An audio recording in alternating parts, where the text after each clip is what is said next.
이번 팬데믹 사태 장기화로 자영업자들은 물론 기업들의 어려움이 가중되고 있습니다. 빚을 갚지 못할 상황에 몰린 고위험 자영업 가구가 무려 40만 가구에 이르며 고위험 부채는 80조 원에 해당합니다. 이번 사태 확산 이후 자영업자가 운영하는 모든 업종이 타격을 받으며 LTI입니다. 소득 대비 부채 비율이 40%를 넘게 상승했습니다. 자영업의 대출 증가율이 팬데믹 사태 이후 매년 10% 이상 상승하고 있는 것으로 조사가 됐습니다. 5대 은행이 약 2년 동안 팬데믹 사태 지원책의 일환으로 소상공인과 중소기업의 대출 원금과 이자 상환을 유예한 금액만 무려 139조 원이 넘는 것으로 확인이 됐습니다. 한국은행에 따르면 2030 세대의 가계대출은 지난해 6월 말 기준 458조 원으로 전체 가계대출 1705조 원의 무려 27%를 차지합니다. 자영업자와 2030 세대의 다중채무자만 무려 132만 명에 육박합니다. 자영업의 다중채무자 대출 평균 잔액이 5억 8천만 원에 이릅니다. 금융당국 수장이 3월 말 연장 유예 지원 종료 원칙을 언급한 가운데 실제로 재연장이 이루어지지 않으면 자영업자 등의 상환 부담이 적지 않을 것으로 예상이 되는데요. 올 3월 말에 네 번째 재연장이 안 되면 자영업자는 끝장입니다. 금융당국과 은행 등 금융권은 잇따라 비공개 회의를 열고 본격적으로 소상공인과 중소기업 금융지원 종료 이후 대책과 그리고 컨설팅 등 다른 지원 방안 등을 논의하고 있는데요. 아울러 은행은 대출자들과 상담을 통해 상환 거치기간 등을 늘려주는 등의 연착륙 프로그램을 대대적으로 실행하기 위한 준비에도 들어갔습니다. 은행권은 2020년 초부터 정부의 팬데믹 사태 금융지원 방침에 따라 중소기업과 소상공인들의 대출 원금 만기를 연장하고 이자 상환도 유예했습니다. 지원은 당초 2020년 9월로 시한을 정해 시작됐지만 이후 팬데믹 사태 여파가 길어지자 지원 종료 시점이 6개월씩이나 3차례 연장되었습니다. 5대 시중은행의 팬데믹 사태 금융 지원 실적 자료에 따르면 지원이 시작된 이후 올해 1월 말까지 여러 가지 형태로 납기가 연장된 대출과 이자의 총액은 139조 4,494억 원에 이릅니다. 대선 직후 정치적으로 결정에 따라 다시 재연장될 가능성도 있지만 일단 금융권과 당국은 지원 종료에 대한 준비에 들어갔습니다. 팬데믹 사태 확산세가 이어지고 거리두기가 완화되지 않는 상황에서 조금씩이라도 대출 이자 상환이 시작되면 한계에 이르는 자영업자 등이 급증할 가능성이 매우 농후합니다. 한국은행은 오는 3월 소상공인 대출 만기 연장 원리금 상환 유예 조치가 끝날 경우 자영업자의 총부채 원리금 상환 비율 DSR이 41.3%에 이를 것으로 추정했습니다.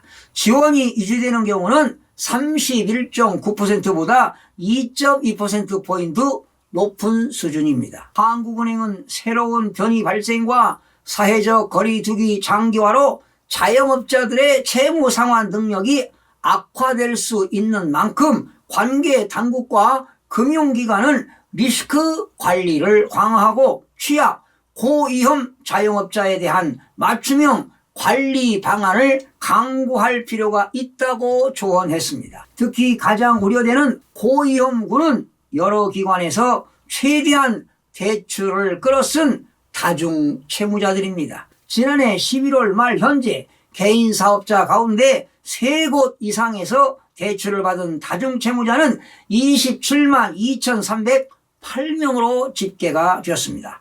팬데믹 사태 이전 2019년 말 12만 8,799명과 비교해 2년 사이에 2.1배로 늘어났고 다중채무자 1인당 대출액도 평균 5억 7,655만 원에 이르렀습니다. 여러분, 한국은행이 지난 2020년 3월 16일 기준금리를 연 1.25%에서 0.75%로 내렸습니다. 그리고 같은 해 5월에는 연 0.5%로 인하했습니다. 팬데믹 사태로 위축된 경기가 회복 조짐을 보이자 한국은행은 통화정책 기조를 변경하게 됩니다. 2021년 8월과 11월에 이어 올 1월까지 3차례 인상하며 팬데믹 사태 이전 수준으로 금리가 복귀되었습니다. 5개월 사이에 기준금리를 총 0.75% 올렸는데 이로 인해 가계의 연 이자 상환 부담이 9조 6천억 원이 늘어날 것으로 추산이 됩니다. 한국은행이 작년 11월과 올 1월에 기준금리를 2회 연속 인상한 것은 2007년 7월과 8월 이후 14년 만에 처음 있는 일입니다. 급하게 금리를 올 수밖에 없는 이유는 소비자 물가 상승 쇼크에 대응하기 위한 전략으로 풀이가 되는데요. 이주열 총재는 소비자 물가 상승 압력이 예상보다 높고 범위도 높다며 물가가 3% 흐름을 이어갈 것이라고 우려하고 있지만 더 훨씬 높은 물가 상승이 나타날 것으로 보입니다. 올해 평균 물가가 작년 2.5% 수준을 웃돌 것이라고 봤습니다. 작년은 물론 올해도 한국은행의 물가 안정 목표치 2.0%를 넘어서는 만큼 금리 인상으로 물가를 억제할 수밖에 없는 상황입니다. 불황 속에서도 물가가 상승하는 스태그플레이션 가능성은 일축했습니다. 이 총재는 성장률이 작년 4%, 올해 3%로 잠재 성장률 수준 2.0%를 웃돌 것이라며 경기 회복으로 수요가 빠르게 늘어나는 등 스태그플레이션 일반적 흐름과는 다르다고 선을 그었습니다. 한국은행이 금리 인상을 재촉하는 것은 한국이 기준금리를 선제적으로 높여야 기축통화국인 미국과의 금리 격차를 유지해야만 자본 유출을 막을 수 있습니다. 이 총재는 연방준비제도의 통화정책 정상화가 생각보다 빨라졌고 과속화하고 있다며 파급력이 크기 때문에 긴장의 끈을 놓지 않고 정책을 펼 것이라고 했습니다. 추가 인상도 시사했지요. 이 총재는 기준금리가 현재보다 0.25%포인트 높은 연 1.5%에 도달해도 긴축적이지 않다고 설명했습니다. 금리를 두세 차례 더 올릴 여지가 남아 있는 의미로 해석이 됩니다. 이 총재는 오는 3월 말 임기가 끝나는데요. 새 총재가 취임하는 올 2분기에 인상이 재개될 것이라는 분석이 지배적입니다. 기준금리가 연 2%까지 올라갈 수 있다는 관측도 나오고 있는데요. 만약에 미국이 긴축 속도를 높이고 한국 물가가 3%대 이상으로 올라가면 올해 한국은행이 기준금리를 연 2%까지 높일 수도 있습니다. 그렇다면 시중 담보대출 금리는 7%까지 올라갈 수 있어 위험 요인이 클 것입니다. 앞으로 금융권 대출 규제의 금리 인상까지 겹치면서 지난해 4분기에 시작된 수도권 집값 조정이 탄력을 받으면서 하락 국면으로 지금 이어지고 있습니다. 올 들어 총부채 원리금 상환 비율 DSR 규제가 강화된 데다가 금리까지 오르면서 매수 심리가 위축되면서 오히려 패닉셀링이 나타나고 있습니다. 집주인이 급해서 무려 2억에서 3억 원씩 낮춘 매물만 겨우 거래가 되고 있는 실정이고 지금 완전히 거래 절벽 상태입니다. 대출은 그동안 부동산 시장을 떠받치는 지렛대 역할을 해왔는데요. 한국은행에 따르면 작년 11월 기준 연 3% 미만 금리의 가계대출 비중은 전체의 28.7%였습니다. 이 비중은 기준금리 인상 전인 작년 7월 72.2%에 비교하면 넉 달 새 40포인트 넘게 감소했습니다. 이제는 이자 비용 부담을 최대한 줄이기 위해 대출 원금을 줄여나가거나 소비를 억제할 수밖에 없습니다. 여러분, 지금 전 세계적으로 팬데믹 사태 확산세가 심화되고 있는 상황에 국내 중소기업과 소상공인들은 2년 가까이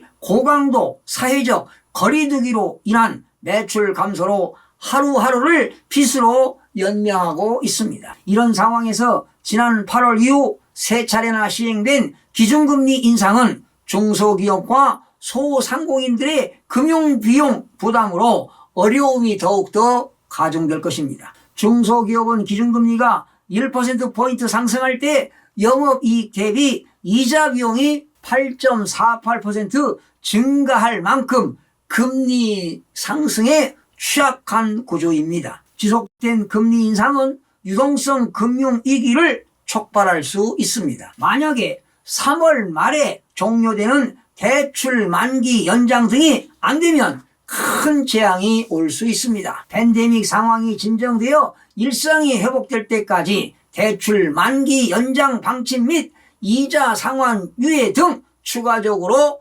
대폭 연장해 주는 등 다양한 후속 조치가 마련되어야 할 것입니다. 여러분, 미국 인플레이션 압력이 지금 우리나라 금리에 민감하게 영향을 주고 있는데요. 미국은 지난 1월 소비자 물가지수 CPI가 40년 만에 최대폭인 7.5%까지 급등하면서 연방준비제도의 금리 인상에 더 힘이 실리고 있는 상황입니다. 당장 오는 3월 15일과 16일 연준이 한꺼번에 금리 인상을 0.5%포인트인 빅 스텝으로 올리거나 남은 7차례 연방공개시장위원회 회의에서 매번 금리를 올릴 수 있다는 전망까지 나오고 있어 귀추가 주목되고 있습니다. 미국의 긴축통화 정책은 전 세계 금융시장, 특히 아시아 신흥국에 막대한 영향을 미치게 됩니다. 올 하반기까지 한국은행의 기준금리가 2.0%까지 인상하게 되면 채무 부담이 많은 자영업자와 그리고 2030 세대 한계 기업들의 채무 상환 능력이 상당폭 악화되어 파산자가 속출될 것입니다. 특히 자영업자에 대한 원리금 상환 유예가 연장되었지만 종료되는 3월 말 이후에는 심각한 재정 위기에서 금융 위기로 번질 수 있음을 시사하는 바입니다. 한국은행은 원리금 상환 유예 종료 시 유예된 원리금의 분할 상환 등 보완 대책이 나와야만 최악의 상황을 막을 수 있을 것으로 보여집니다. 시청해주신 여러분 고맙습니다. 마음이 드셨다면 구독, 좋아요 꼭 부탁드리겠습니다. 고맙습니다.